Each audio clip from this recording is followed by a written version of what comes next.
అందరికీ నమస్తే. లలిత ఆర్యపా డివోషనల్ ఛానల్‌కి స్వాగతం. ఈ దేవీ నవరాత్రులలో 5వ రోజు అమ్మవారి అవతారాలు, అలంకార విశిష్టత గురించి, అర్చనా విధానము, ప్రసాదం గురించి ఈ వీడియోలో తెలుసుకుందాం. ఈరోజు విజయవాడలో అన్నపూర్ణాదేవిగా ఆరాధిస్తారు. జీవులందరికీ సాక్షాత్తు పరమేశ్వరునికి కూడా అన్నప్రదాత అయినటువంటి పరమశాంతమూర్తి ఈ అన్నపూర్ణాదేవి.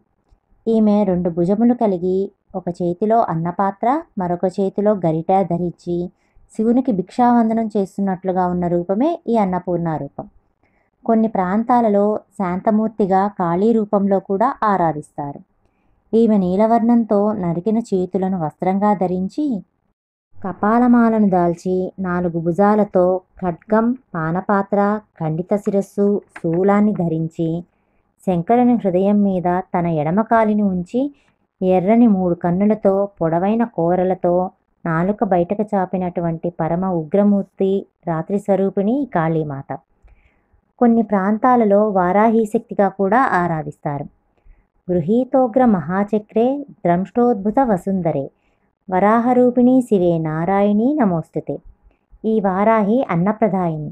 ఈమె దేవతలకి స్వాహారూపంలో, పితృదేవతలకు స్వదారూపంలో, భూమి యందు ఉన్న జీవులకు వారి వారి అన్నరూపంలో అనుగ్రహించేటువంటి శక్తి ఈ వారాహి.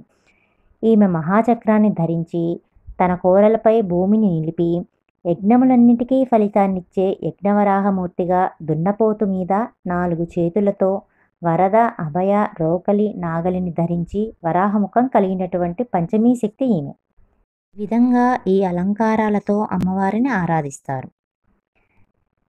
ఇంతకుముందు వీడియోలో శ్రీచక్రంలోని మొదటి 2 ఆవరణల గురించి తెలుసుకున్నాం కదా. ఈరోజు 3, 4 ఆవరణల గురించి తెలుసుకుందాం.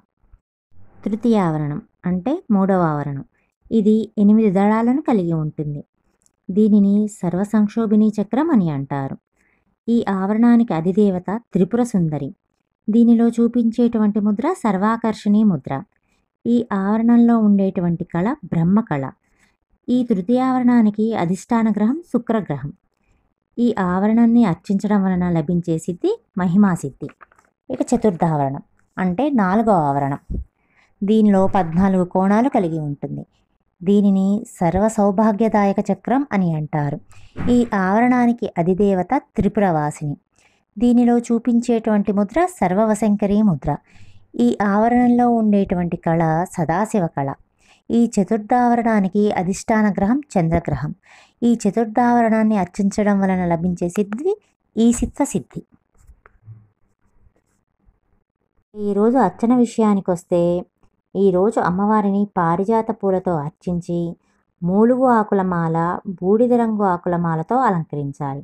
ఈ బూడిద రంగు ఆకులు అంటే ఏమిటంటే దవనం దళాలు ఉంటాయి కదా, అవి దాదాపుగా బూడిద రంగులోనే ఉంటాయండి.